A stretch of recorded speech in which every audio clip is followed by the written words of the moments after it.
千里之行，始于足下. A journey of 1,000 miles begins beneath the feet. We now gather in the Tao to travel the journey together.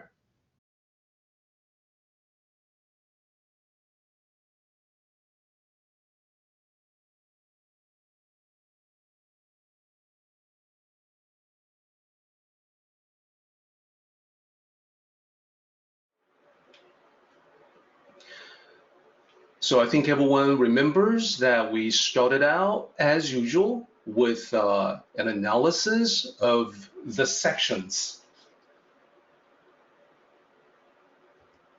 So what that means is that we divided up the chapter into 3 sections. In this case, the beginning, the middle, the end. And what we did was that we determined where those section breaks out to be by looking for repeating characters, by looking for patterns in the original text, in the original ancient Chinese. So in a very literal sense, we are directly working with the ancient Chinese. And even though most people today cannot read ancient Chinese, even those who are native speakers of modern Mandarin, a lot of times you will find that they have trouble understanding ancient Chinese because the time differential is just too great. It's sort of like a modern English speaker trying to understand Shakespeare in the original language, in the original verbiage. It can be done, but it's sometimes a little difficult because the expressions have changed over time.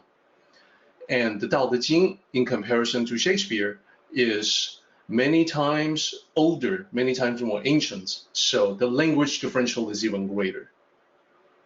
So with the language differences, an excellent question comes up, and that is about interpretation. There are certainly many different interpretations out there. That's not a big surprise to anyone. And the question is, these different interpretations, sometimes they're so different, but are they equally valid? Are they all correct in their own different ways? That's what we like to say now. We like to say, well, everybody's right in their own way. This is the place where we're going to take an exception to that and say, no, not every possible interpretation is equally valid. That's not likely to be the case. We just have to look at everything else in life. We know from experience that all different aspects of life, in all different aspects of life, we observe the quality vary from good to bad. Some things are good, some things are not so good, some things are great, some not so great. So how can you tell? There's certainly a way to do it. And what I'll do in a moment is to use the first 3 lines to illustrate that. And just to kind of mark our progress from last time, I want to put an arrow here in line 10. I think everyone will recall that we talked about this concept called following enlightenment. It means following in the footsteps of enlightened sages from the past. There's a lot more to say about that. It turns out to be very important, an important concept here. But for now, though, I want to clear up the interpretational issue by using the first 3 lines. So first 3 lines, as you can see, if you focus on just the English, good traveling, good speech, good reckoning. So people do interpret this in all different ways, and I want to showcase, I want to highlight for you how to tell a better interpretation from a worse interpretation. how to assess the quality of the interpretation. These are skills that you can use, that you can apply to every one of the 81 chapters of the Tao Te Ching. So let's specifically address the issue of Tao Te Ching interpretation, and we can use this as a recap, a quick review of what we talked about last time. So if you recall our discussion, you will encounter the many concepts, similar concepts, worded differently this time, but the same concepts. So here's the question. As far as interpretation goes, how can you tell what is right or wrong? I mean, this is ancient Chinese we're talking about, right? That's notoriously difficult. How can you tell if an interpretation is good or bad, better or worse? Isn't it just all a matter of opinion? So those of you who have listened to me for years now, some of you, you know my answer to that. My answer is no, it's not just a matter of opinion. Sometimes it can be a matter of opinion. Most of the time, there's a clear delineation between correct and incorrect. So no, not just a matter of opinion. There really are ways that you can tell. And it doesn't require a PhD, does not require an advanced degree in ancient Chinese studies, does not require a title. You don't have to be an expert. All you have to do is use your common sense. Now, admittedly, interpretation is both art and science. So it is not exact. It's not always exact. Nevertheless, there's a method to the madness. There's a method that can be broken down in 3 different ways, in 3 points. So let me explain what those 3 points are. This is for telling whether or not an interpretation is correct or incorrect, on point or off target. So number 1,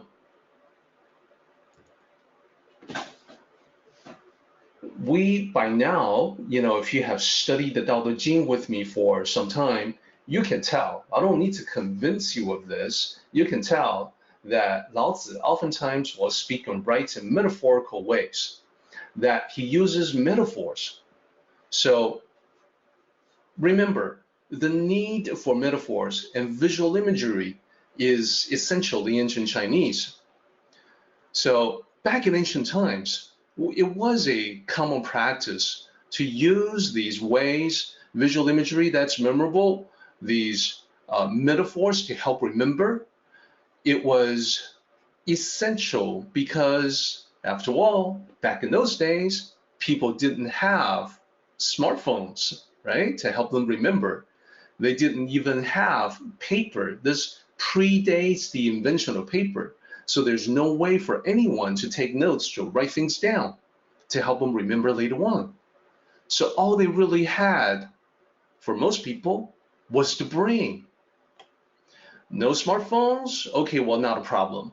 Just got to use the smart brain instead of the smartphone. Or another way to say it is that you can make greater use of your brain in a smart, clever way, so you can remember these teachings without relying on something external, like the phone, the computer, paper, notepad, etc. So because of that, whenever we see an interpretation, first we check to see if it can be interpreted in a metaphorical way, something having to do with a metaphor about life or spiritual truth. Chances are it should not be interpreted literally, like referring to physical objects or material things. So physical interpretation likely to be off target. So right off the bat, you have one way to tell if an interpretation is on sound footing or perhaps unsound, if it's trying to convince you that Lao Tzu was talking about something in the material plane. That's number 1. Number 2,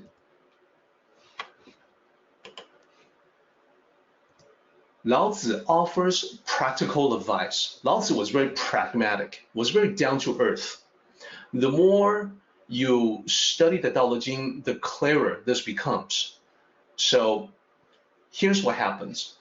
If an interpretation is ethereal, airy-fairy, not practical, it cannot be used in real life, cannot be applied, well, we say that it fails the real world test, that it's not realistic, it's not helpful, it's not practical, it's not useful. When that is the case, that interpretation is likely to be off. It just means that there is another interpretation of that line, one that will reveal a truth that is practical and useful. So I want to remind everyone that the purpose in ancient times to put something like this together was that it had to be practical. Why? Well, they had to be very concise. They have to squeeze everything together. They have to make it as practical as possible, as concentrated in terms of usefulness, because writing medium was rare. Remember, we're talking about all of this predating paper, predating the invention of paper.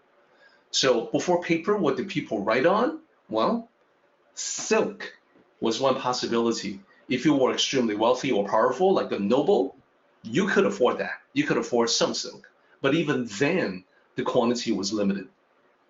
Another possibility was that you can cut out a whole bunch of bamboo strips, and then you can string them together to form a writing surface, and then you carve on it. Now, that's obviously a very slow process. So again, people didn't use it much. Nowadays, we take the convenience of pen and paper for granted. We forget how things used to be before the invention of these powerful instruments. Pen and paper is actually a technological advance. It enabled all kinds of other advances in our civilization. But back then, because paper did not exist, pen did not exist, ink did not exist in that way. So they had to be much more practical. They had to be, so whatever you put down on a piece of bamboo strip or silk, you couldn't really afford to put things in there that was not practical or useful. You have to concentrate the usefulness of what you have to say, and then make use of limited real estate of writing surface. So that is the reason for number 2. Interpretation should be practical, should apply to everyday life, and should be useful, and should be something that bears upon the real world in which you and I live. That's number 2. Number 3 is where you need to take a look at a line in relationship to other lines. So here's the way that I would describe it. The interpretation for one line completes or complements other lines in the same chapter. That when you have a poetic structure, when lines are the same length with a lot of repeating characters, that's a clue to us that the poetic structure means that these lines that belong in the same section, they have a common purpose. They're talking about different aspects of the same subject. So if an interpretation for one line veers off and is completely different from the other lines, it becomes automatically suspect. So I know just looking at these rules, it can be hard to imagine how they would apply to a passage. And that is the reason why I want to use the first 3 lines as both a recap, a review, and as a way to illustrate how interpretations can go off, go all over the map and become completely inaccurate, misleading, so that people won't get the full benefit of this ancient wisdom. Then I will showcase what it actually means, how we can apply, and therefore we can all see the improvement and why we should all demand the most accurate interpretation, no matter whose book about the Tao Te Ching we happen to be reading. So looking at the 3 lines, right off the bat, we know that these 3 lines must be related. They must all be talking about the same sort of thing. Remember number 3, they have to complement one another. Then we also have to ask the question, well, are these lines practical? Well, yeah, we can look at number 2. We can take a look at line 2. Good speech does not seek faults. So from life experience, we know that seeking faults, pointing blame, rarely produces good results. What usually happens if you do that is you end up alienating people. So if it's someone that you work with, that person will stop going the extra mile for you. You know, why would they bother when you're just going to find fault with them? And from there, we can also make a pretty good guess at line 1, traveling, tracks, you know, must not be literal, must not be about literal traveling from one place to another, from one physical location to another. And this must not literally be about leaving tracks on the road. Looking at line 3, we can say, yeah, counters, that must not be a literal meaning. It must be metaphorical to make certain points about how we treat people. So let's take a deeper look one by one, and I'll use actual bad translations so you can see the difference for yourself.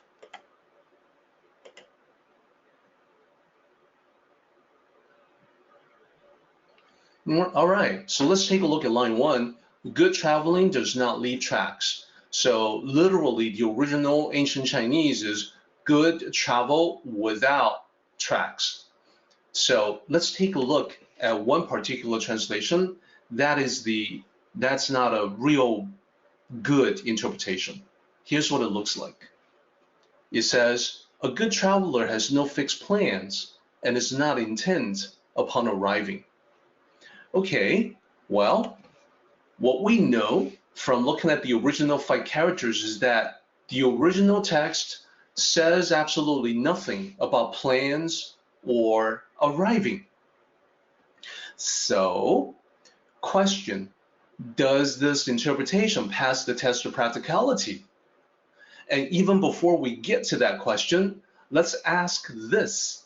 How does not leaving tracks, which is what is actually said in the original, how does not leaving tracks imply having no fixed plans? Well, it doesn't.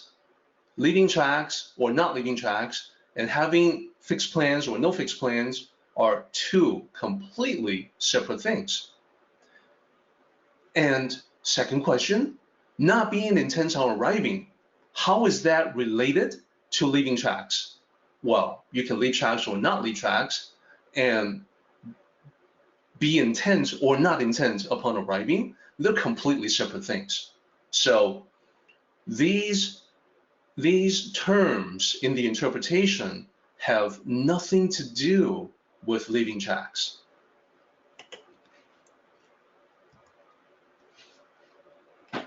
So then what about the test of practicality?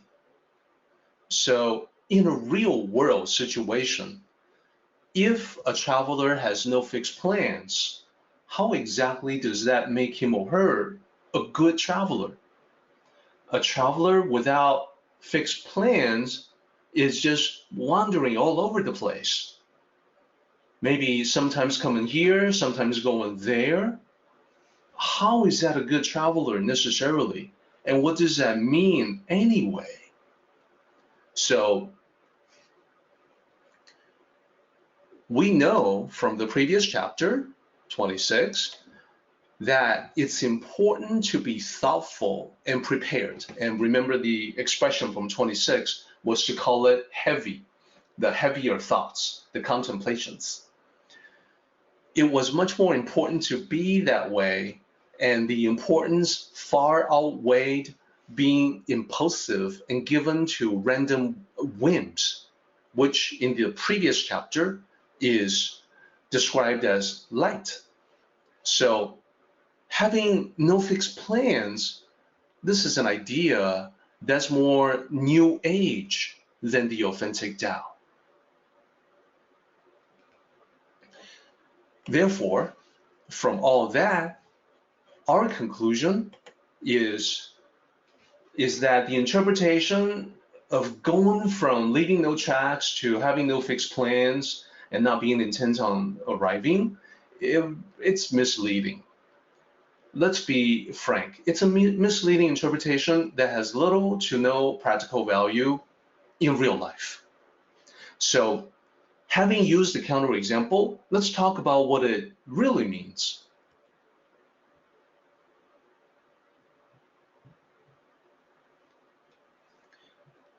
So, I think you begin to get the idea that the original text, is not about, having no fixed plans or any other stuff like that. It's more like when you go somewhere and then go somewhere else, that you leave an area with minimal impact to leave a place in the states that you found it, or in a better position, in a better state than you found it. We like to say, we're all here to help one another make the world a better place. Okay, yeah, that's getting close. That's getting really close to the actual meaning of not leaving tracks. So let's explore. As Tao cultivators journey through life, they do not disrupt, cause damage, or leave a mess for people to clean up after them. Yeah, that's exactly what we're talking about. We were just talking about how, leave a place in a better state than you found it. No matter what that is, the workplace, a kitchen, picnic area, whatever the case may be. So Tao cultivators are able to do this because as they go through life, they do just enough with a thoughtful, gentle touch. And this means a lot of times people don't even know that they have been there or they have done something there. What they have done is seamless. So this is what leaving no tracks actually means, and it makes sense. We have all seen people who are disruptive, the opposite, that people who are thoughtless, inconsiderate, people who cause damage. We can tell they are not following the Tao. And furthermore, another aspect of it is that Tao cultivators take actions to benefit others in seamless ways. They clean up after themselves, they leave a place better than they found it. They do this without needing external validation or ego gratification, like fame, the spotlight, etc. So that's because leaving tracks can be a sign of the ego, wishing to attract attention, making your mark on the world. Kilroy was here, as if anyone really cares. So this is how you can assess the difference in interpretational quality. Bad interpretation, misleading, doesn't really help. Good interpretation makes sense and something that you can use as a reminder in everyday life. That when you are at a particular place, and let's just assume that this is the common area, perhaps a kitchen at the workplace, you're done doing what you need to do there, get coffee, make coffee, microwave your lunch, whatever the case may be. When you're done, you are thoughtfully cleaning after yourself, and maybe even throwing a few things away that other people forgot to do so.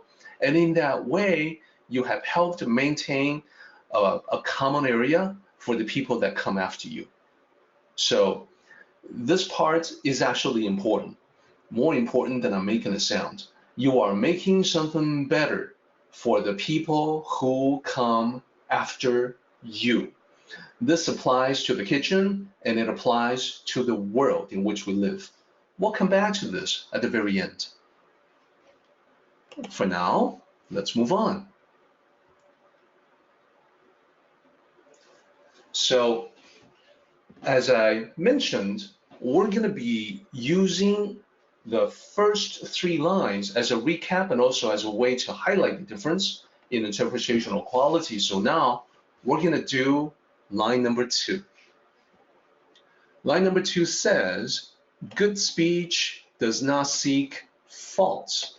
The original literally breaks down into good, first character, talk, without, and then 2 characters for faults. Good talk without faults. So very naturally, a lot of people assume that because the literal meaning is that way, so they think it's talking about how if you talk really good, if you are a good talker, then what you're saying is going to be without faults. What you're saying is going to be faultless or flawless. So let me highlight one actual translation. A good speaker does not say the wrong thing or stumble over words. Okay, is that a valid interpretation? Well, I can tell you that even some who know ancient Chinese mistakenly assume this line is about speaking flawlessly. And I mentioned that even modern Mandarin speakers a lot of times have trouble with ancient Chinese. This is one example of it. Quite a few people make that mistake. So never mind native, English speakers who don't know modern Chinese, modern Mandarin, or ancient Chinese. So now I want to challenge this. I want to challenge this interpretation. My first challenge is going to be the test of practicality, the practical test. Okay, if Lao Tzu is saying that a good speaker does not say the wrong thing, how exactly does that help me? So all it's doing, it seems, is passing judgment. If I say the wrong thing, I'm not a good speaker. If I want to be a good speaker, I have to avoid saying the wrong thing. I have to not stumble over words. How is that helpful? Well, it's not.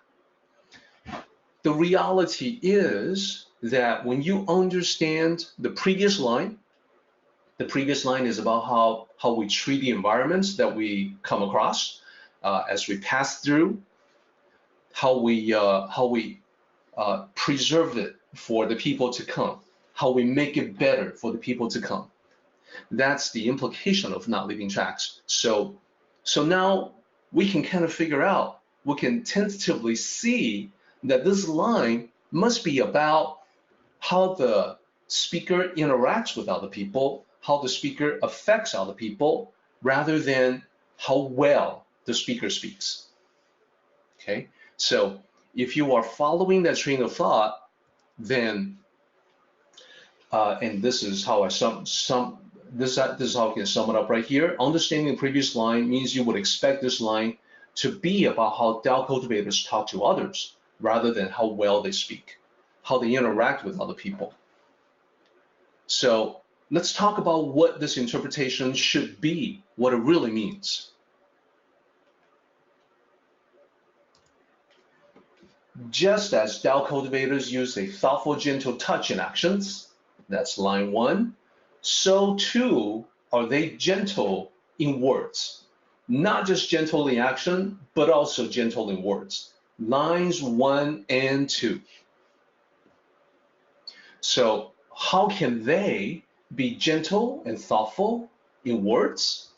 Well, rather than to focus on the negative, which you know and I know that too many people do way too often, Tao cultivators look for the positive in everything and everyone.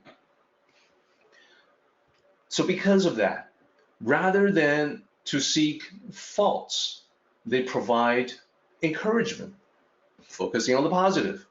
Rather than to tear people down, they build them up. That is the way of the Tao. So this difference between the positive and the negative can sometimes be hard to discern, but I will illustrate with a story to show you how a negative can be turned into a positive just by looking at it from a Tao perspective.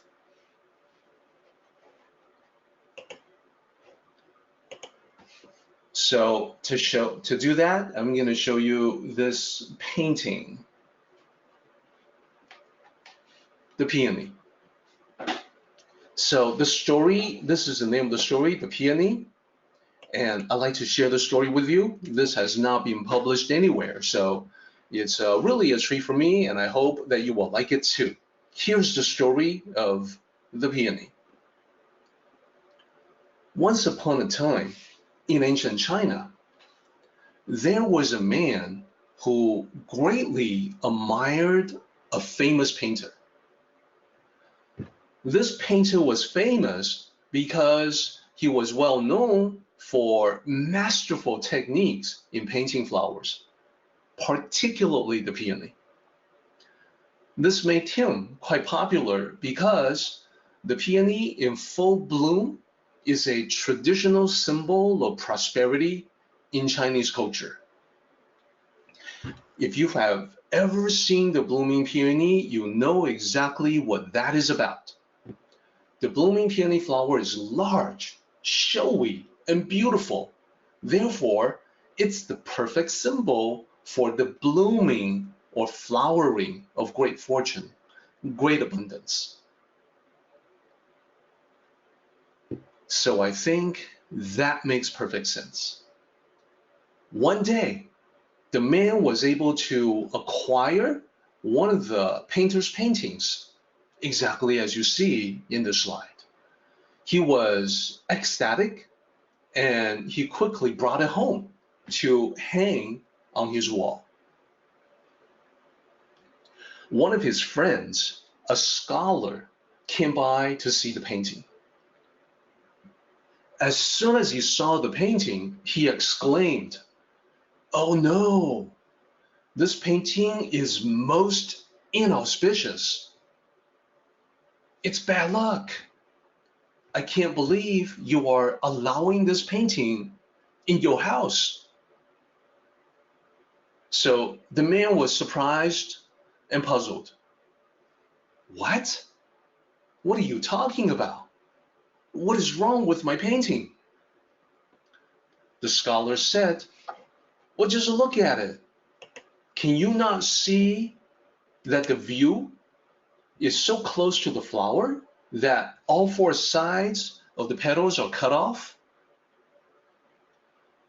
The man said, "Well, that must be because the master painter wishes to show the beauty of the flower in detail. That's why he painted this flower so close." The scholar said, "Well, think about it. The top, bottom, left, and right of the flower are cut off. So the flower is incomplete.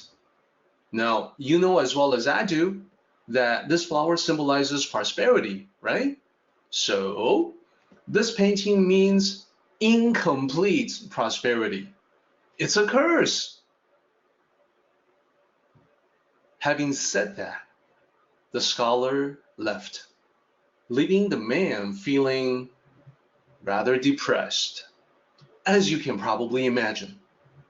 His mood went from ecstatic happiness to confusion and disappointment. He started to blame himself for the decision to acquire this painting in the first place. Then the sage happened to come by at that time. The sage noticed the downcast expression of this man. So he asked, What's wrong?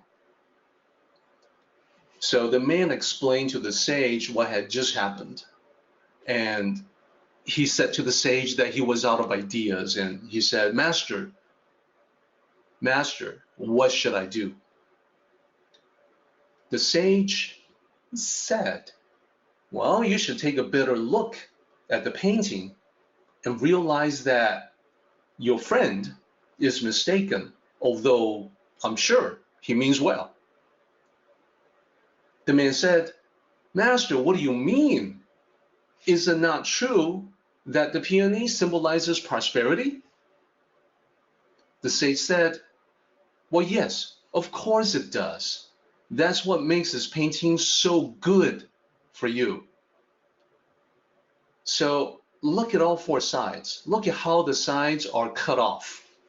So the flower in this painting shows no edges, no limits or boundaries. You cannot see where the petals end.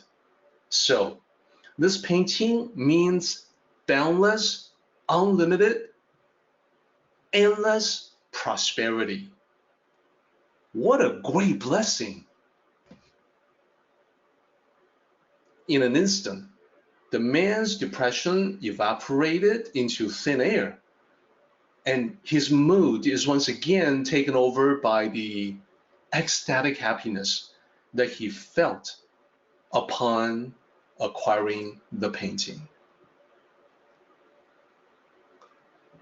That's the story of the peony. Now, let's dive deeper to the meaning behind the story. Let's see what we can learn.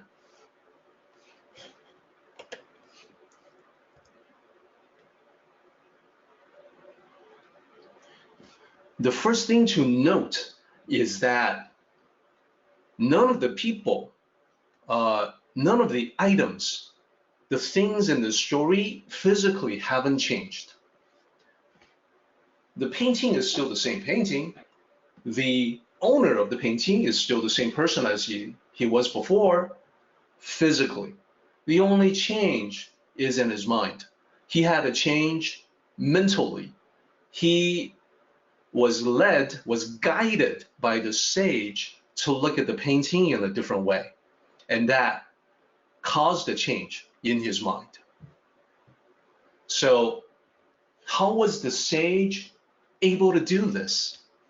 Well, the sage started out with the knowledge of yin and yang. The sage, like all sages, knew that there's positive and negative in every aspect of life, every aspect of reality, every aspect of existence. There's always gonna be positive and negative, no matter what. You may think victory is always positive. No, it can be negative. There can be the seed of a future defeat. Defeat we usually think of as negative, but no. Within defeat, there's the seed of a future triumph. It's not all positive, it's not all negative, it's all yin and yang.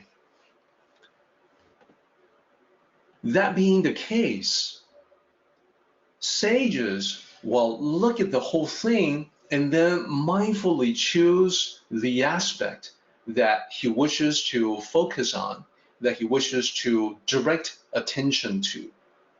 In this case, this particular sage mindfully chose to direct attention to the perspective that is empowering, life-affirming, and along the same direction as the Tao. So, seeing how this man was despondent, unhappy about the choice that he made, the sage decided to show him the aspect of it that was the Tao, the positive.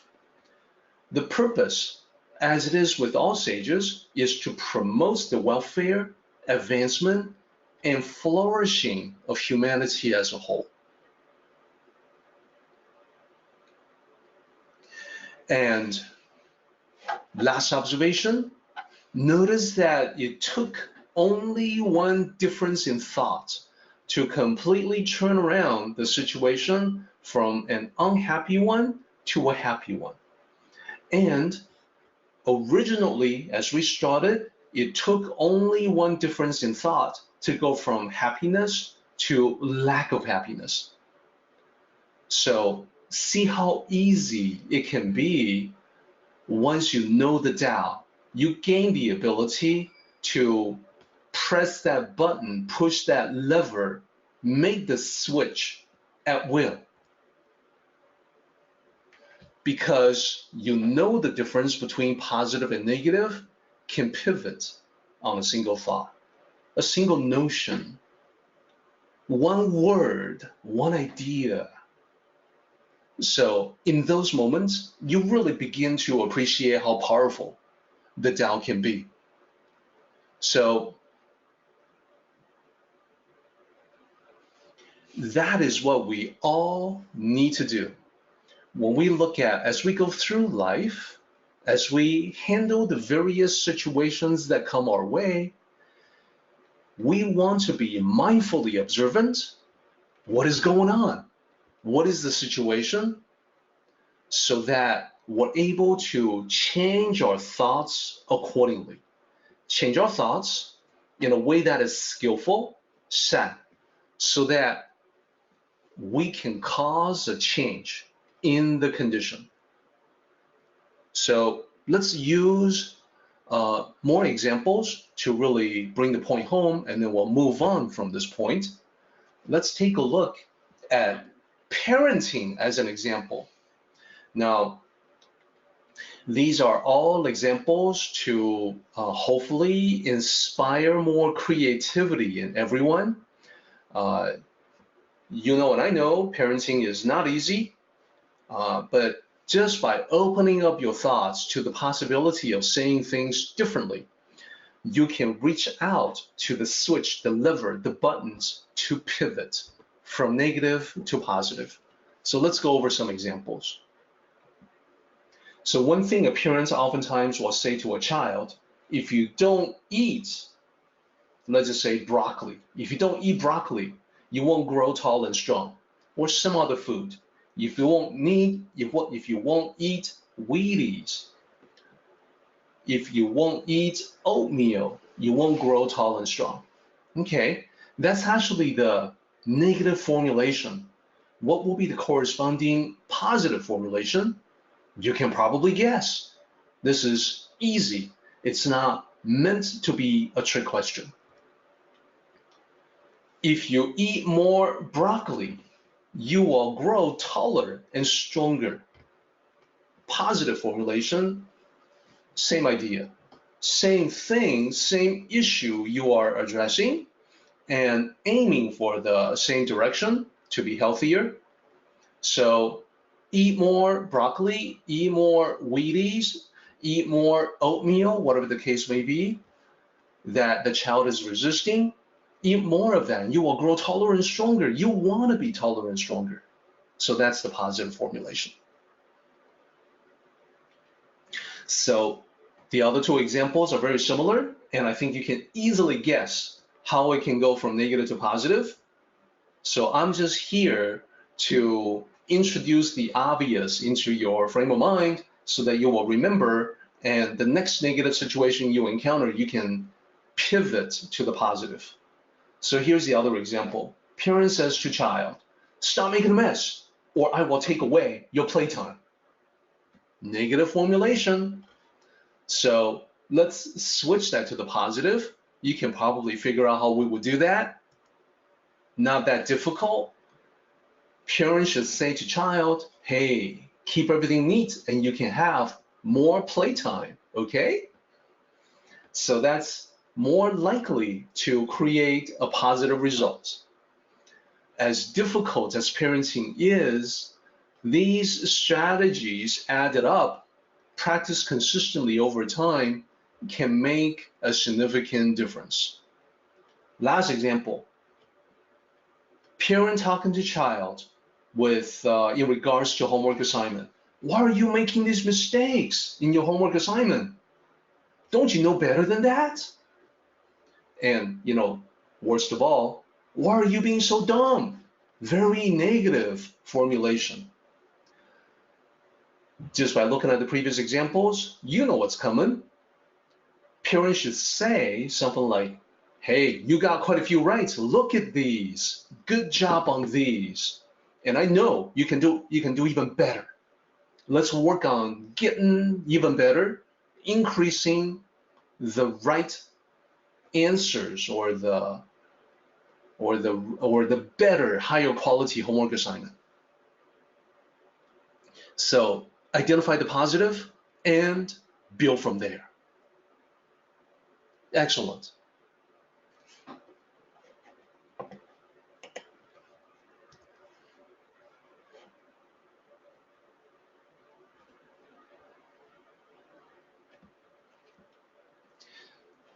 So let's take a look at the last line as our example to discuss. The last line, the third line, says good reckoning does not use counters. So let me share with everyone what this doesn't mean. This is an actual translation.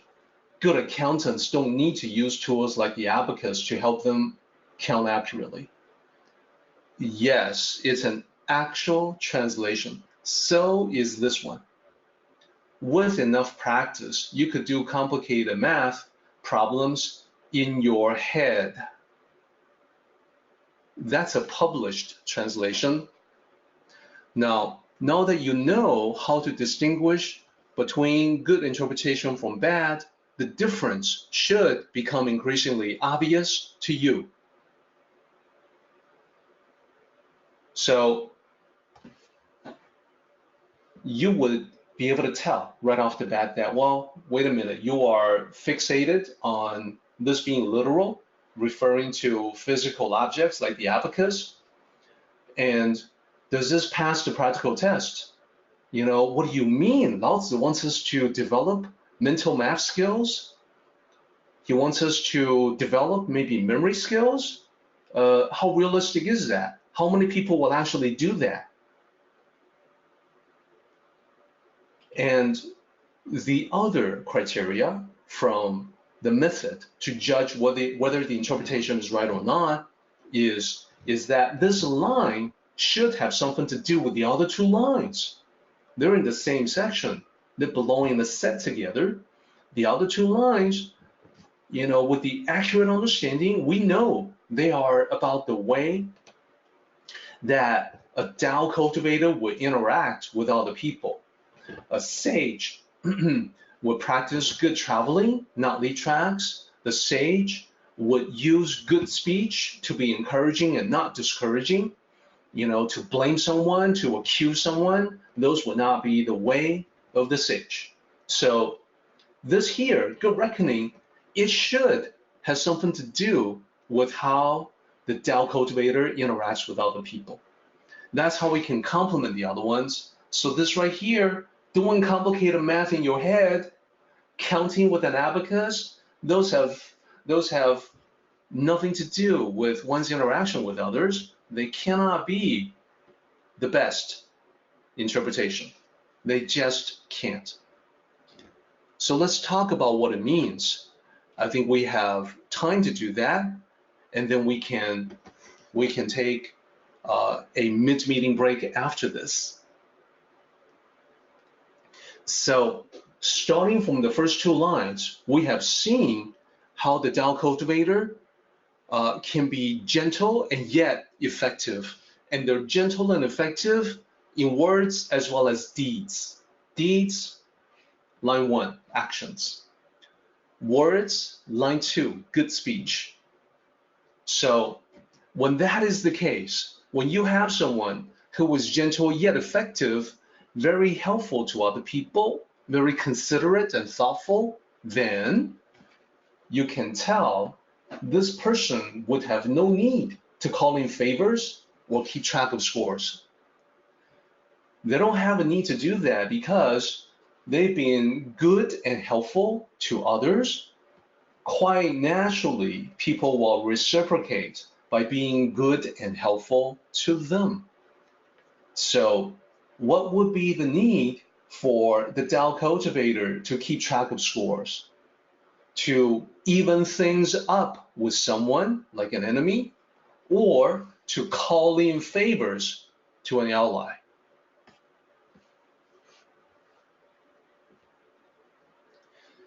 So all three lines together paint an image. The three lines together are an overall description of someone who understands and practices the Tao. That person understands how to add the positive to a negative, and the effect of adding positive thoughts to negativity can be compared to lighting up a candle in a dark room. Suddenly, people can see.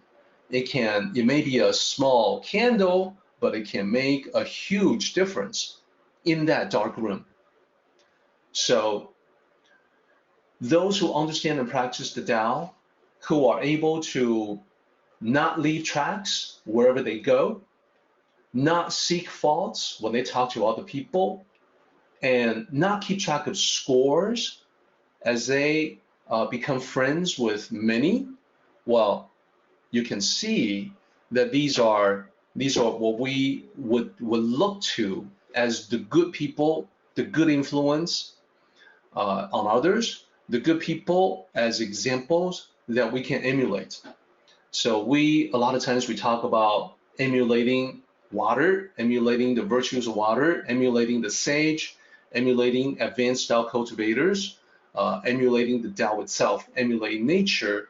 While much closer to home in our lives, we have these special people that we know that are already there, that are consistently good with these things. You know, these are the people who never speak harshly to others. These are the people who are good examples. Well, we start by emulating them, and we can use that emulation as a stepping stone to emulating sages and emulating the Tao. So here we are. The last bullet, they are a good influence on everyone and a good example for us to follow, for us to emulate. In the terminology of this particular chapter, we talk about following enlightenment, walking in the footsteps of individuals who possess that wisdom of enlightenment. So this is calling that out. Even before we get to that particular part, this is actually tying into that. It's like a little preview of essential concept in this particular chapter to follow enlightenment.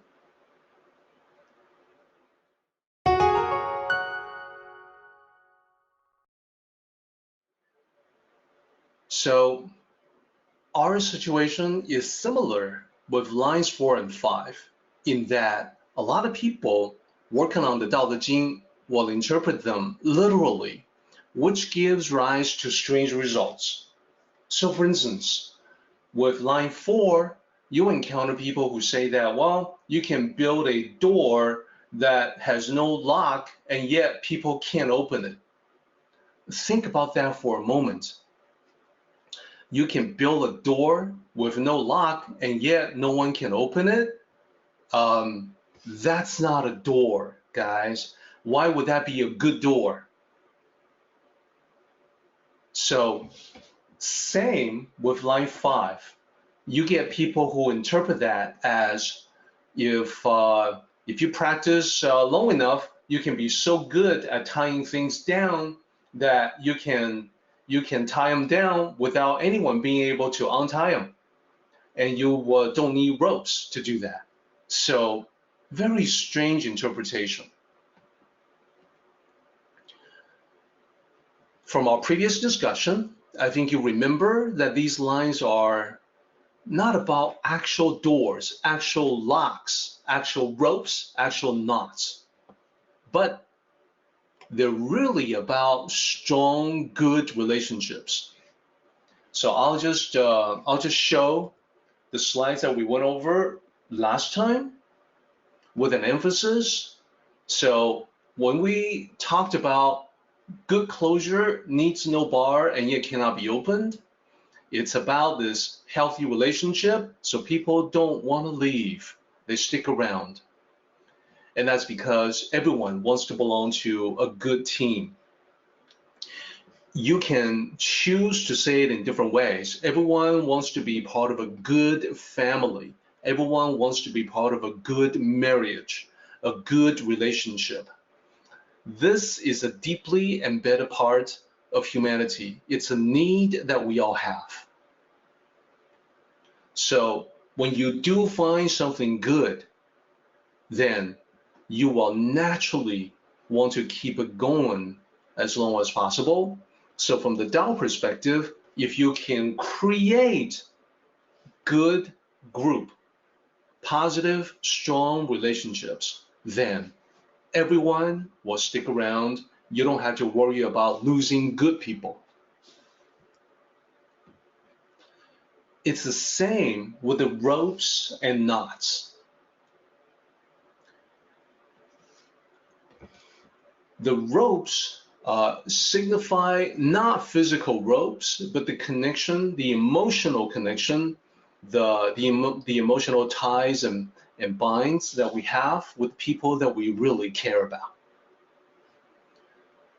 So overall, it's all about being 1, 2, and 3, using beneficial yet seamless actions, using positive, encouraging words, and just be relaxed and easygoing and not worry about whether or not you're doing enough or if somebody else is not doing enough.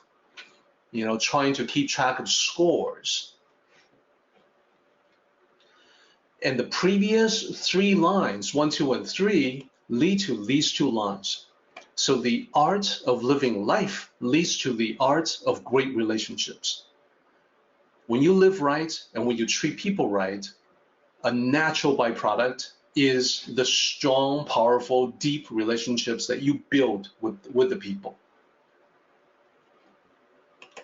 So that's my quick recap on that.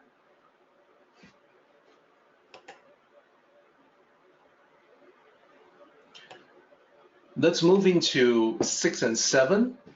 Sages often save others, and so do not abandon anyone.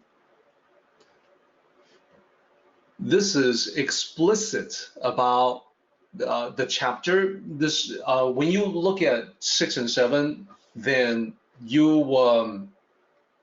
don't even need to think about whether or not it's a metaphor. It is explicitly telling you that this chapter is all about how sages interact with other people. So this is confirming what we've been saying from lines 1 to 5.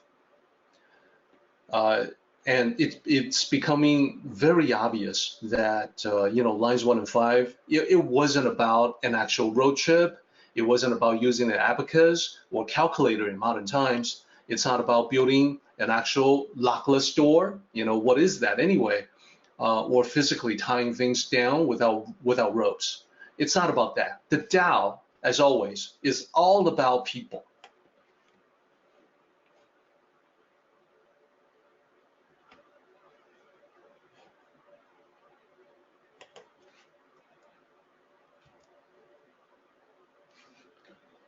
So again, what I'll do is I'll quickly show the slide that we have already looked at before. Here, I just want to emphasize that the sage will act in moderation and therefore will strike the right balance with things as they do with people. With people, they don't abandon people, but neither do they impose their views on people. They prefer to wait until the time is right, when people are ready for the Tao, and initiate by asking for help, and then they gladly provide that help. So in just the same way, when sages deal with things instead of people, they don't waste and they don't hoard. They don't have too much of it that take up space, clutter things up. and they don't waste it away. They hang on to usefulness to utilize to full potential. And they do the same with people.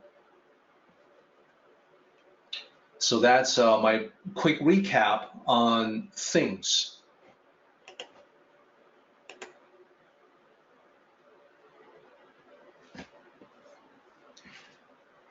So this is where we ended our discussion last time on the term 襲明. So these two characters mean following in the footsteps of enlightened individuals who have set great examples in the past. In other words, the ancient masters that Laozi oftentimes will refer to. So we're following Laozi and the other sages, just like Laozi following the masters who were ancient to him. So I think now you can begin to see a hint of why I talked about how being seamless, not leaving tracks, in good traveling, that has a correspondence with what we're talking about here. 襲明 means to follow in the footsteps of the enlightened, and as you become enlightened yourself, you can expect that others will also follow in your footsteps. So this is why you want to leave a good example of someone who does not disrupt the environment, does not cause damage to the environment, but to leave it a better place for those who are to come.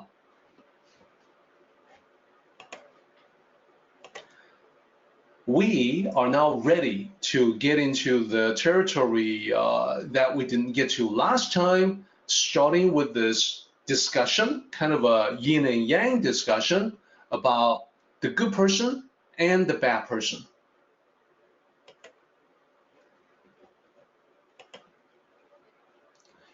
So I want to be especially clear when we talk about the bad person, and sometimes you do encounter awfully dysfunctional people in life.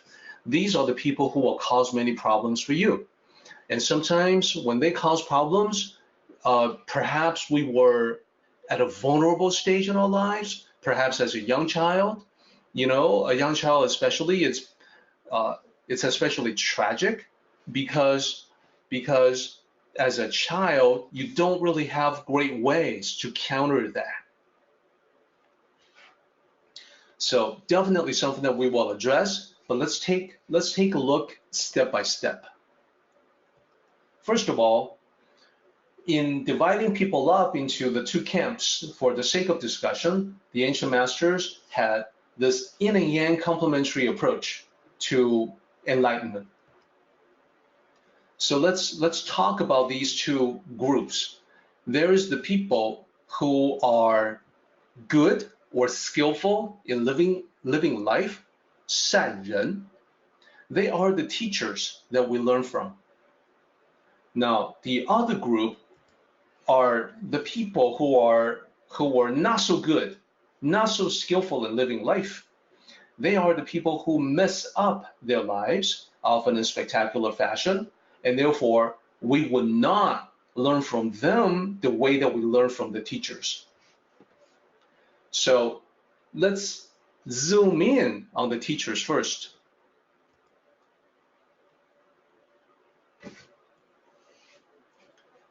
Okay, so what I've done here is that I have highlighted the character for teacher. This is pronounced shi, and you will find that in two places, at the end of line 11 and at the end of line 13. So that's the character there. So the good person is the teacher of the bad person. When we see a good person in comparison with the bad person, relatively speaking, the good person is at a higher level, and therefore we regard them as teacher. And the basic idea is to model excellence.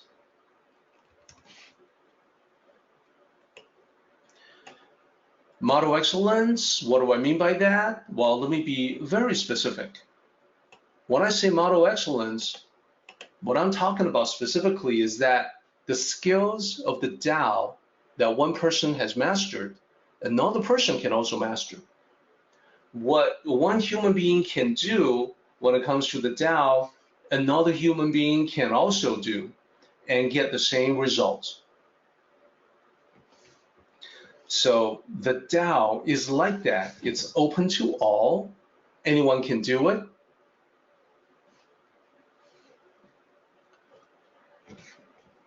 And I want to point out that this is similar to the concept of Buddha nature, which we talked about last time. Remember, the concept of Buddha nature is that in Buddhist philosophy, everyone is seen to have Buddha nature. All sentient beings have Buddha nature, which is the potential for the sentient being to awaken into enlightenment, thus becoming the Buddha. So the Buddha, the founder of Buddhism, is not seen as the only Buddha, but merely one of many. And a Buddha is not actually a deity, rather, it's a human being who has awakened. So, similar to that, in the Tao, we believe everyone has the potential to become an advanced Tao cultivator and then a sage. So, most of us will go through these different stages. Initially, we're students of the Tao. We begin to practice the Tao, and then we become the beginner Tao cultivator. And we go through intermediate stages. We get better at it. It comes to us more easily, more naturally. At some point, we have mastered the lessons enough to be an advanced Tao cultivator. And then at some point, we attain the status of the Tao sage. So unfortunately, we ourselves, you won't be able to claim to be a Tao sage yourself. The status of a Tao sage has to be from other people. When other people commonly recognize you as a sage or master, that is what you are. When you declare yourself to be a sage or master, that's what you are not.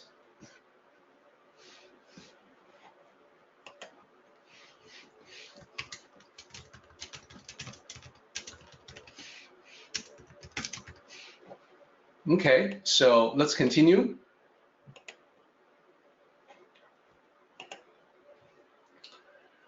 Now, here in this slide, you can see that we're talking about the good person being the teacher of the bad person. I want to be specific in talking about the good person. Good, skillful, good at what? Skillful at what?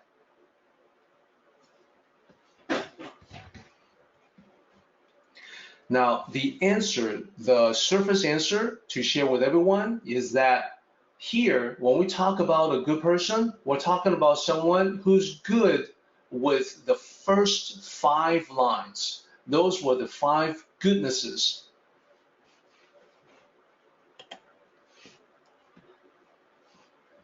And we've talked about san as it relates to being skillful. So if it helps, you can think about the 5 goodnesses as the 5 skills. So you can, because we just went over them, I think it's still fresh in everyone's memory. We know what they are. The first one is good traveling. 善行. So specifically what that means is that when we talk about walking the right path, we're talking about doing the right thing.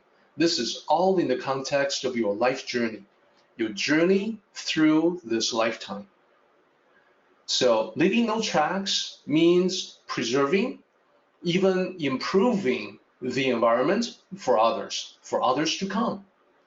We follow the enlightened masters. Other people may follow in our footsteps if we become enlightened.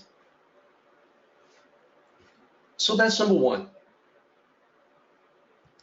Number 2, 善言. positive reinforcement in terms of the way you speak with other people. So as you interact and talk to others, you bring out the good in everyone. Now, of course, I know that that people will come up with questions like, well, what if there isn't good? What if the good cannot be found in this particular individual? So for that, I would just suggest that the good is in absolutely every person, and you will see it if you look with an open mind. Oftentimes, and I will confess that there was a time in the past when I look across the political divide. I look at the people who did not agree with me in my political views, and I see no good in them.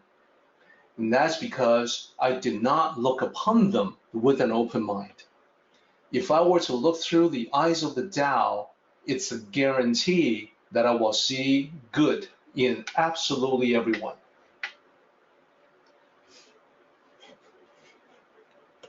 And I have to admit, not always easy to do, to have that open mind. Next, let's talk about the good counting. Here, I want to say those who are skillful at it are the ones that can rest easy in the certain knowledge that if you follow the path, the Tao will take care of you. So that is why there's no need to be calculating, because all that evening up of the score, all of that will be done for you. Karma will take care of business. There is literally nothing that you need to do to interfere with that process. So we talked about the 5 goodnesses. Here we see 3. What about the other 2? Let's make sure we cover them too. To be good at the 5 goodnesses also means the good closure, and that means at the group level, someone who's skillful with this becomes the servant leader. If you attain this particular skill, you are the servant leader. You think of yourself as the support system for the entire group. In that role, you assist and support everyone from the back. So people will know and appreciate this about you. They will know, even though you're in the back. You don't want the spotlight.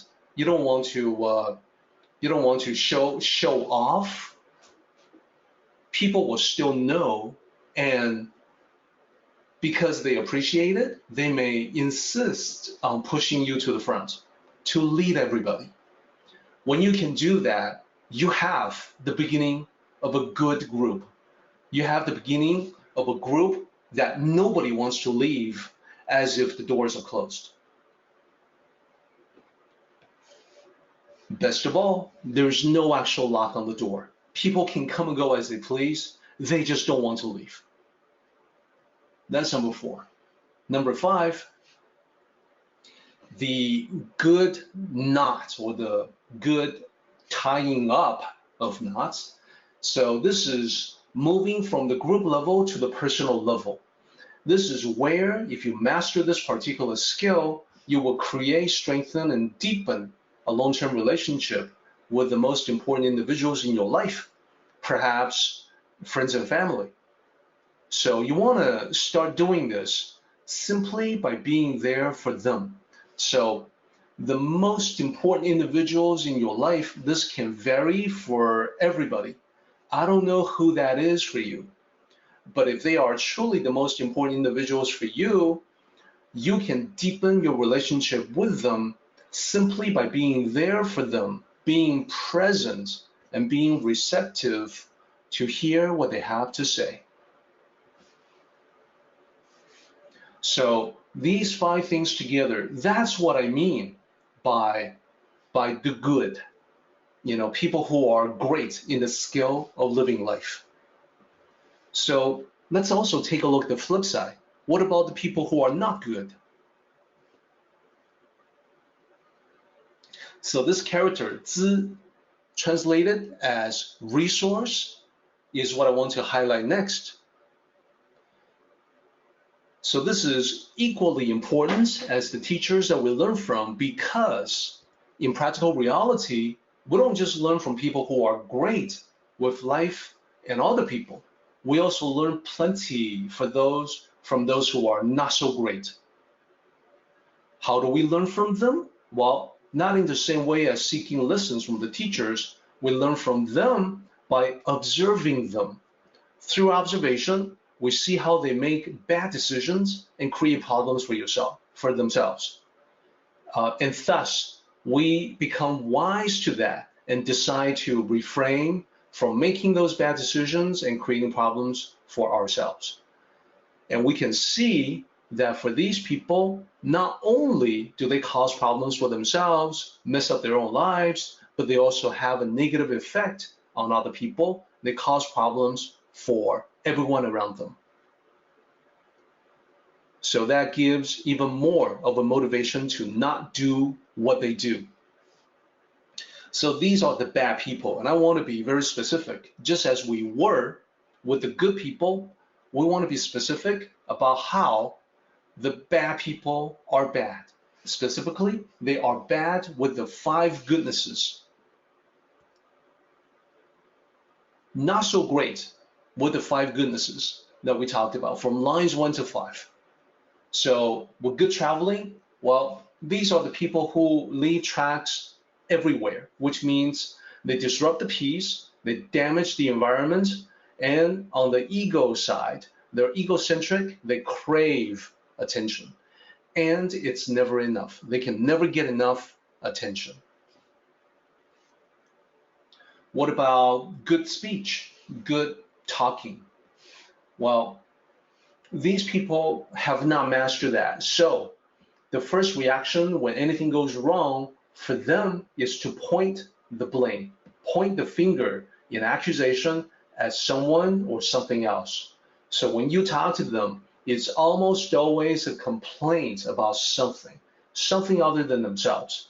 It's never themselves that are causing their own problems. It's always other people. It's always maybe even fate or government. One way or another, they will find something or someone else to blame. So that's how you can tell. These are the bad people who have failed to master goodness number 2. Number 3, these are also the people who are shrewd and demanding. They're always trying to get even with their enemies, and they're always going after people who owe them a favor, owe them something, owe them an explanation, owe them this and that. Even before we go any further, you can tell someone like this, egomaniac, critical, accusing other people all the time, blaming all the time, complaining all the time, and always going after people who owe them favors, whether real or imaginary. You already know that you don't want to be close to this person. You don't want to be this person. So what is the effect that number 1, 2, and 3, not mastering them, what is the effect of that on relationships? Well, number 5, at the group level, such people are not able to keep good people with them. And this is because they create this toxic environment that naturally others only hang around when they have no choice. And they will leave, they will take off as soon as they have the ability to do so, as soon as opportunities present themselves. So that's the group level. What about the individual level? At the personal level, such people are not able to forge a long-term connection with anyone.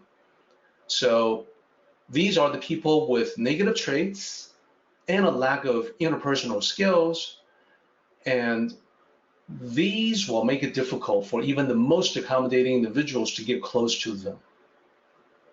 So signs to watch out for, people who've had, for instance, 7 divorces, 7 ex-wives, well, there's got to be some kind of problem there.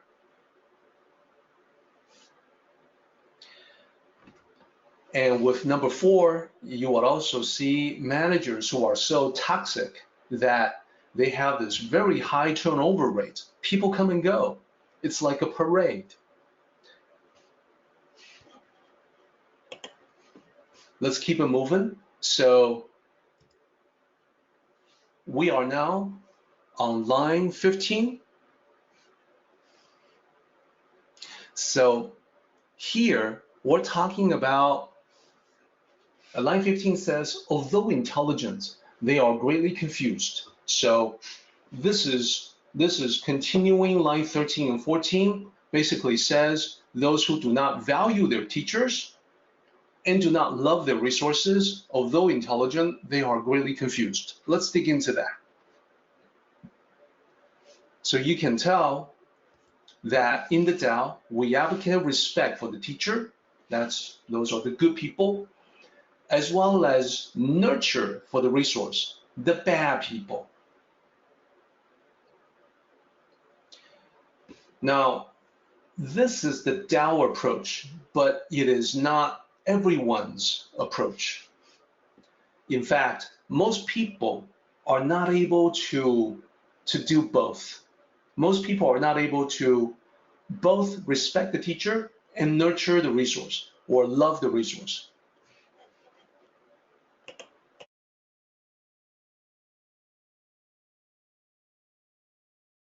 So let me show you the next bullet there. Usually people have no trouble respecting and valuing teachers, those at a higher level, the people at a higher level than us.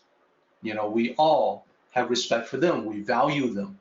So the problem usually comes where they fail, usually, is in regarding those at a lower level, lower than ourselves. It's very common to regard those at a lower level with contempt. Like when we say, how ignorant, how stupid, boy, I can't stand that stupidity, it burns. Okay, well, that's a lot of contempt and hatred there. So this is how most people still are by default, and this is quite common.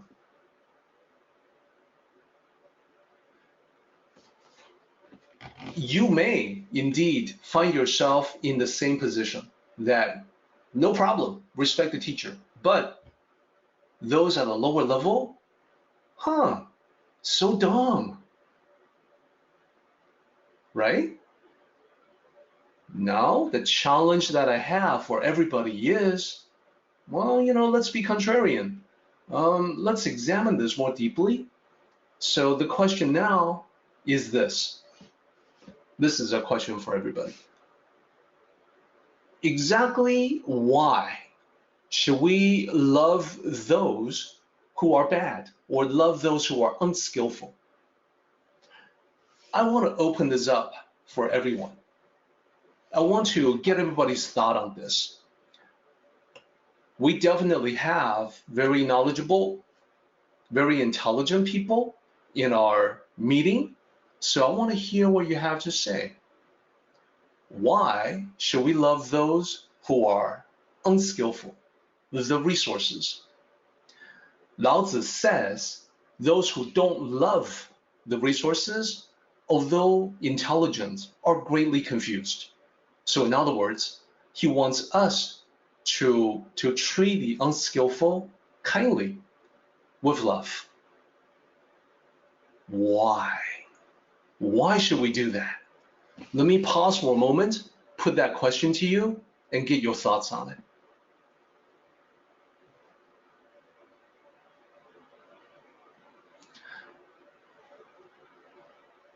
And as the answers are coming in, I would also offer some thoughts of my own. Okay, I'm getting some really good feedback. The problems they cause make us stronger. Yeah, they present us with challenges. And it can be a cause of exasperation as well. I mean, there are so many of them, right?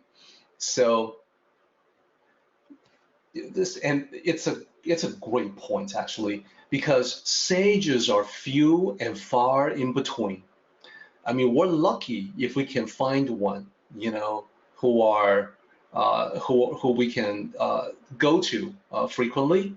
There's just not that many in the world, but there are so many resources that we can learn from.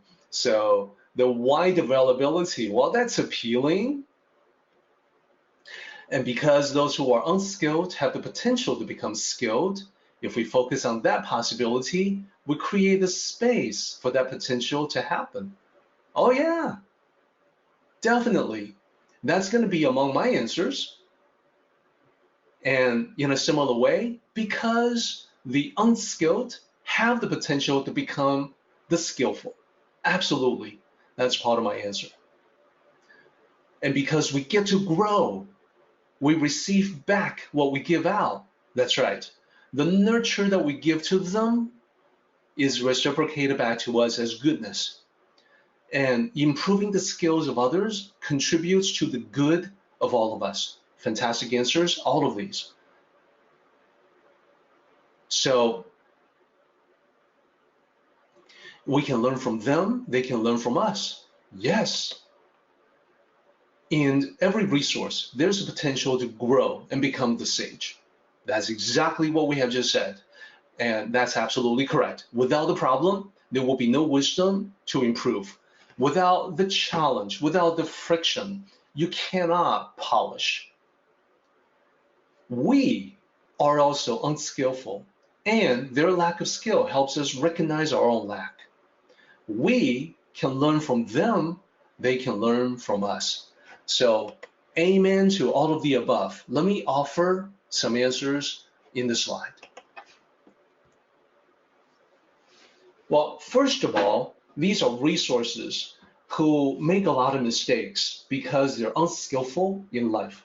So we learn a lot from their mistakes, not to make fun of them, but to be very precise, we benefit by not having to make the same mistakes ourselves, thus avoiding a potentially painful lesson.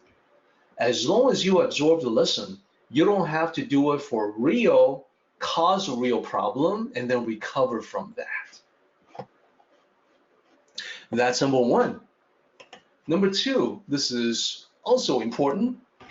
When there is an opportunity to guide them back to the right path, for instance, if they actually come to you and ask you for help, if there's an opportunity to do that, we get to reduce the negative, increase a positive, a double win, and reinforce the doubt in us. That's because when you get to play the role of a teacher to someone, you get that much better at whatever it is that you are teaching them. So that reinforces the doubt in us. So a triple win. Not just a double win, a triple win. Number three, we should not forget where we came from. Not so long ago, we ourselves were the unskillful, the bad, the not so great, who messed up our life and relationships. Remember where we came from. We were among the unskillful. So if someone had treated us kindly as a teacher, someone who loved us when we were the resource, well, then we owe it to other resources as we play the teacher role to them to also treat them kindly. And I hope that makes sense with everyone. And great answers continue to pour in. I can see that this is a topic that we're all going to be really digging into. So I'll just say a few more, and then I want to hit you with number 4. Okay, so we have life is a process, and at one time or another, we were at that level. Milton exactly You took the words right out of my mouth. Martin, it is easy to come up with answers here, but when I look at my own life, I find very difficult to give goodness to those who have tried to do me wrong. Oh yeah, these lessons are easier to talk about than to do, which is why the meaning of an advanced style cultivator is somebody who actually puts these principles to practical everyday applications, who can actually do it. Okay, now for number 4. Remember, number 3 says we should not forget that not so long ago we ourselves were the unskilled, the unskillful, the bad, the not so great. Not that long ago, we had also done things to mess up at life and our relationships. True or false? I think it's true for more of us than we care to admit. Now for number 4. Sobering realization. Perhaps we still are. Oh yeah. What makes us so presumptuous that we must be the good people? Maybe we're not. Maybe the reason why we're all gathering together to learn about the Tao is that in one way or another, we're still the not so great. We still have a long way to go. We're still learning. We're still resources that are busy providing life lessons, teaching materials to the teachers who are above our level. Oh yeah, we're not necessarily the teachers, you guys. We may be the resources in one way or another. So let's get to the important stuff. This is called the essential wonder. First, let me explain what it sounds like. 要妙 in Mandarin. 要 means important, significant, critical, essential. 妙, not as many different translations available for that. Wonder, specifically in terms of a wonder that has a lot to do with a spiritual truth or revelation, a principle, the Tao, a realization, an enlightenment, an insight. These are the wonders. So this right here is the essential wonder that, although intelligent, they're greatly confused because they, meaning you and me, we, meaning us, were greatly confused. We think we're the teachers when a lot of times we're the resource.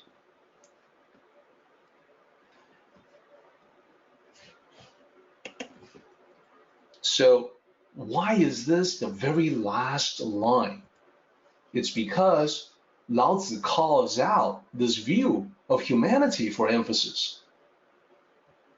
Because, check it out, everybody, no matter where we are in the journey of life, there are those who are ahead of us and those who are behind us. Check your feelings, true or false. This can only be true. No matter where we are in the journey, there are people ahead of us and there are people behind us. Always true, no matter who you are. Now, let's pay attention to this as well. This idea, no matter where we are in the journey. Notice how this ties back to the beginning about life as a journey. This chapter started out talking about good traveling. So now we come full circle to this important discussion.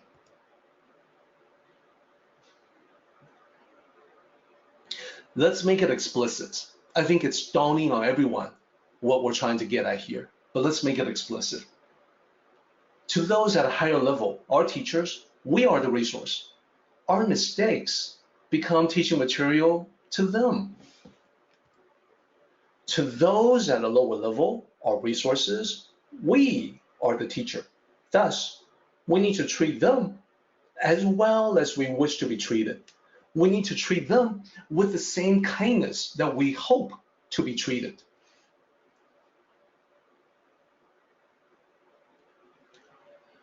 So this is a realization, this essential wonder is a realization that has also occurred to many enlightened individuals throughout history. What I want to do is to highlight one of them for your attention and talk about what he has said.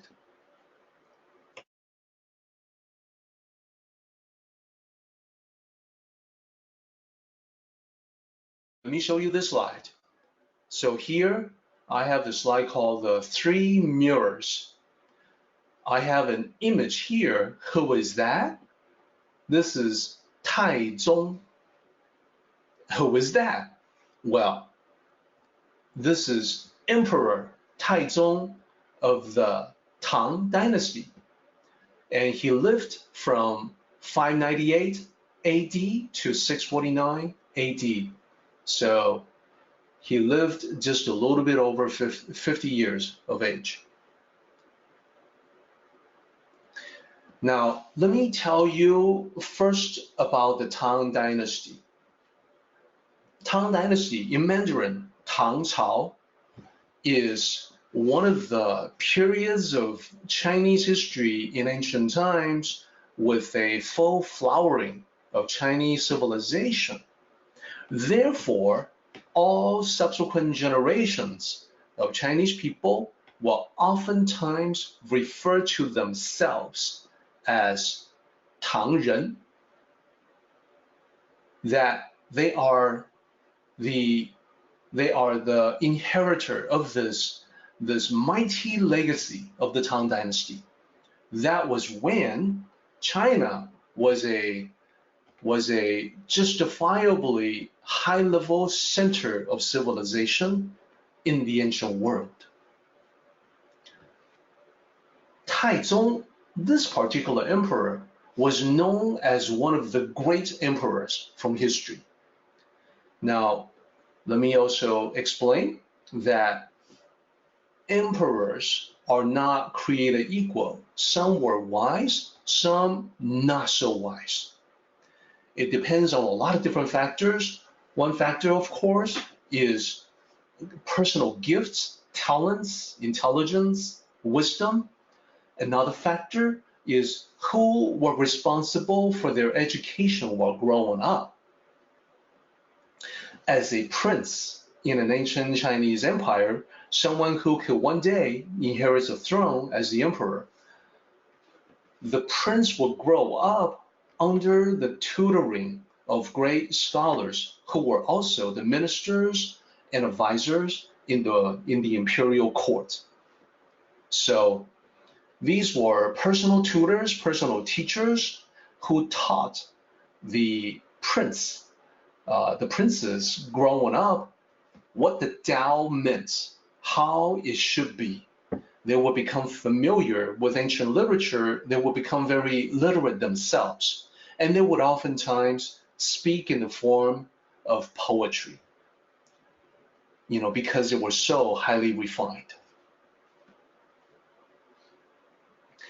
So in this particular case, Taizong, as he was growing up, he was definitely tutored by many wise people, wise scholars.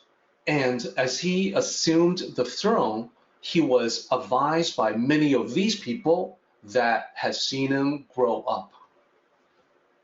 So as time goes on, when Taizong, the emperor, was in his prime, you can just easily guess that some of these scholars and advisors and teachers that he had when he was little, that these men will grow old. They become wise old advisors to the emperor, and at some point, some of them will depart. Some of them will die, will go away. So one day, this indeed occurred for one particular elderly chancellor who was a valued advisor to Taizong. So he was greatly saddened by this because this advisor was known as a straight talker. He could always depend on this advisor to tell him the straight dope, as we would say it in modern times.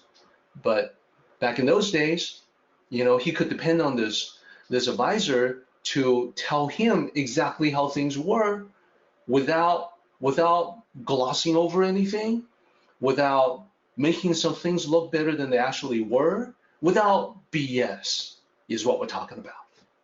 So value, honest, direct, frank advisor whose departure he missed greatly. He had passed away. So in reflecting on this, he conversed with one of his ministers and he said the following. So he said these lines, and you can tell just by looking at it, even without knowing what the characters are, you can tell that he spoke in poetic fashion. He was very literate. He was an excellent poet himself, in addition to having many other qualities that made a great emperor. He became like an example for other emperors to follow. So let me point out some characters, and then I will translate it for you. First of all, you see a bunch of repeated characters here. That's the character for mirror. Okay, so the fourth character in every line is a character for mirror. The third character is translated as the English word as, as. The first character is translated as use, USE. So use something as mirror, use something as mirror, use something as mirror. So that's the beginning of that. The second part, the first two characters means can or able to. And then we have a bunch of characters here that are not repeating, so I will just translate them for you. So you can begin to get a sense for these poetic lines where Taizong, this ancient emperor, was basically saying, when I use something as mirror, I can do XYZ. When I use something else as mirror, I can do ABC, and so on. Here's the translation. Let me read it for you. He said to the minister, using polished brass as mirror, I can adjust my attire. Using the ancients as mirror, I can know the rise and fall of history. Using others as mirror, I can understand gain and loss. So that's how the lines translate. And let me explain.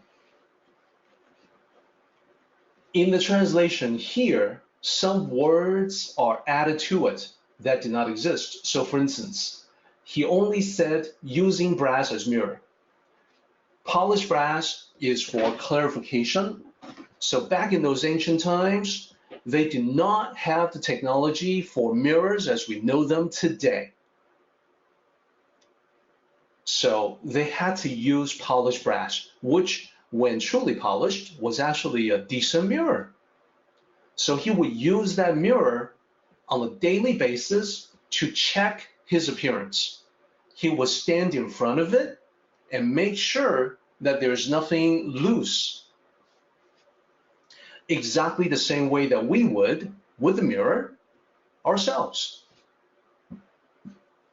Those who know Chinese history, when looking at this picture, will automatically, very quickly know that this is a depiction of an emperor.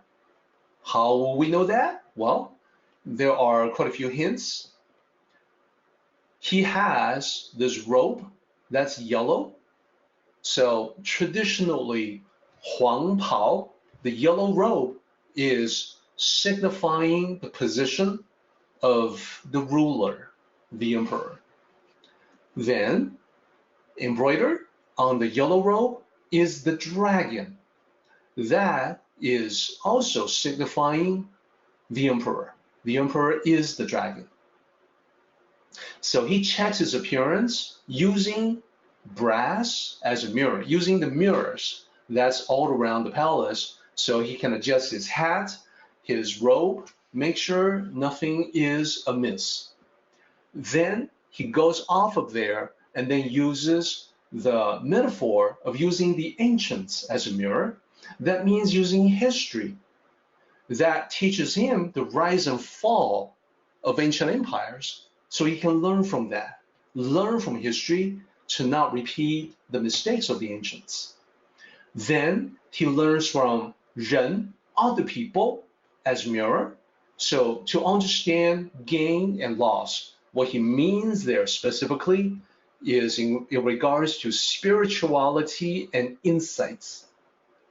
Loss of insights, gain of a spiritual nature, not gain and loss in terms of material things.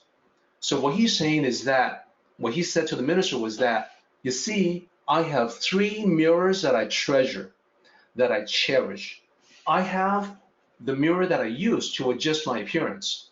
I have ancient history as a mirror to understand the rise and fall of ancient empires. Then I have other people as a mirror so that I can understand what I'm doing right and what I'm doing wrong. So today I have lost a valued and treasured mirror, referring to the elderly chancellor, advisor who has passed away, and expressing great sadness. So now you can see why this emperor became known as one of the greatest emperors in Chinese history. It's because he follows the Tao.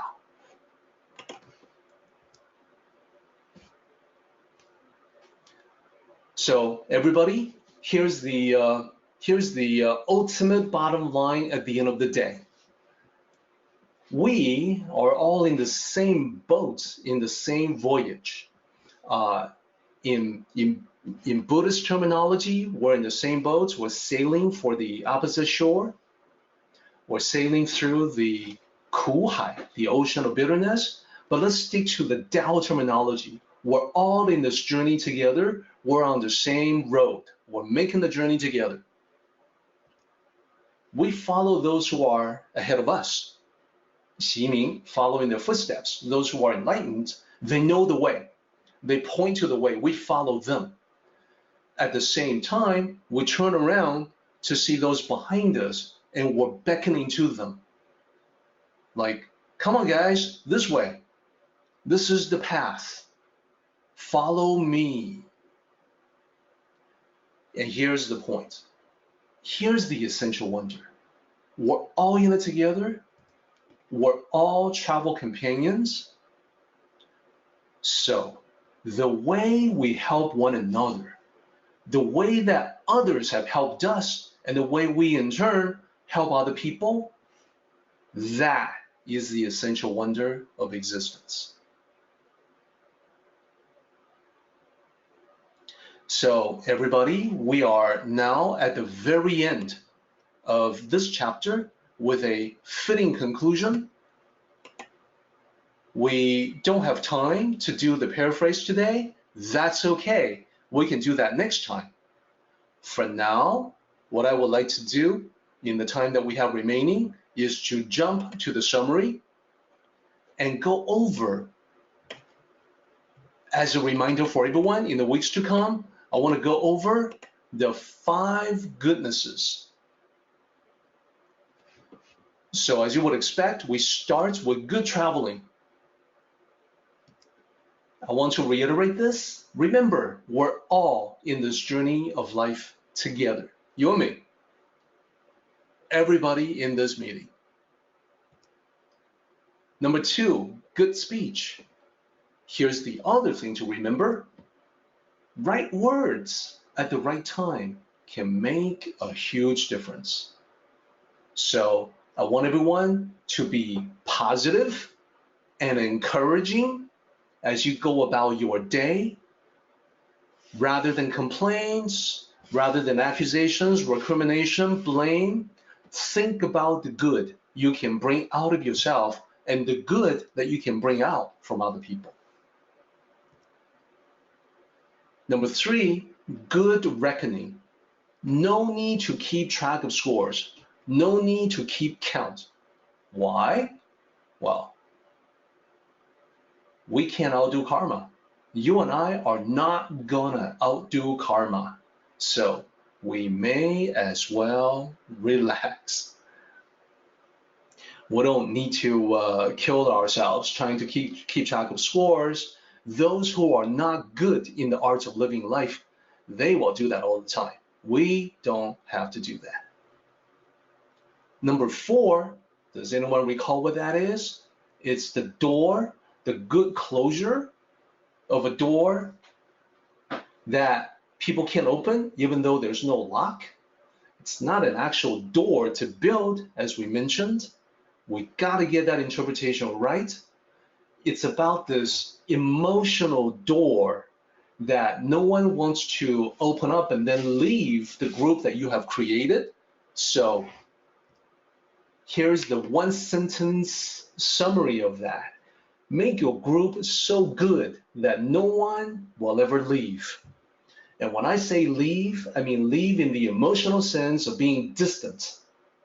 Okay? So even when people go away, they can still be part of your group. Look at our group. Every Sunday, we're gathering together. We want to make this group as good as possible. We want to make it so that even though we are apart, geographically speaking, in mind, in thoughts, in spirit, we're together and no one will want to leave. If we do it right, no one will leave. Lastly, good knot. So this is the good knot without a rope, just like the good closure without a door, without a lock. So here, this is at the individual level. This is where we talk about the right kind of attachment. Create the kind of attachment to cherish for a lifetime. This could be the people who are near and dear to your hearts, could be good friends, old friends, people who are on the same mental wavelength with you, people who can, quote unquote, speak your language, people who get you as a person. These are the ones to cherish for a lifetime. Tie a good knot with them.